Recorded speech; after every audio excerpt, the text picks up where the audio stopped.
What is organic matter? Organic matter soil के अंदर plant और एनिमल का वेस्ट होता है। उसके होने या ना होने से क्या फर्क पड़ेगा? देखिए, अगर हम ऑर्गेनिक मैटर को सोइल में ऐड करते हैं तो उससे सोइल की जो माइक्रोबियल प्रॉपर्टीज होती हैं, सोइल की फिजिकल प्रॉपर्टी, सोइल की बायोलॉजिकल प्रॉपर्टी, सोइल की केमिकल प्रॉपर्टीज जो है वो बैलेंस रहती हैं। अब इससे एक तो आपका सोइल का जो बायोलॉजिकल न्यूट्रिएंट साइकिल होता है वो मेंटेन रहेगा।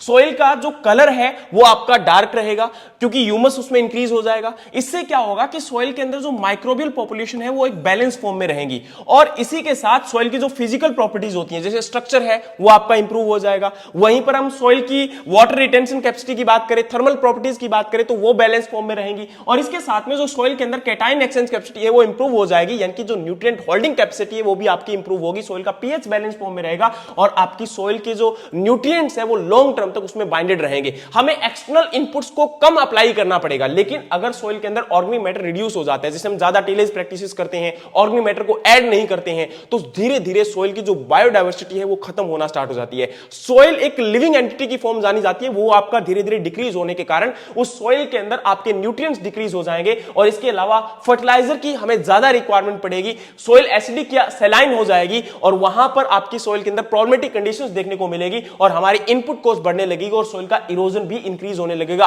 और साथ में जो न्यूट्रिएंट्स है वो लीच डाउन कर जाएंगे और वाटर लॉन्ग टर्म तक रिटेन नहीं रह पाएगा। अगर हम सोइल को इंप्रूव करना चाहते हैं तो जरूरी है कि उसके अंदर ऑर्गेनिक मैटर को ऐड किया जाए और सोइल अगर ऑर्गेनिक मैटर ज्यादा होगा तो उसका कलर डार्क ब्राउन होगा और अगर उसके अंदर आपका लाइट कलर है तो इसका मतलब ऑर्गेनिक मैटर उसमें बहुत कम है। तो कैसी लगी आपको जानकारी कमेंट बॉक्स में जरूर बताइएगा। इसी प्रकार की और भी इंफॉर्मेशन वीडियोस के लिए हमारे चैनल को फॉलो कर लीजिए। मिलते हैं नेक्स्ट वीडियो में। जय हिंद, जय भारत।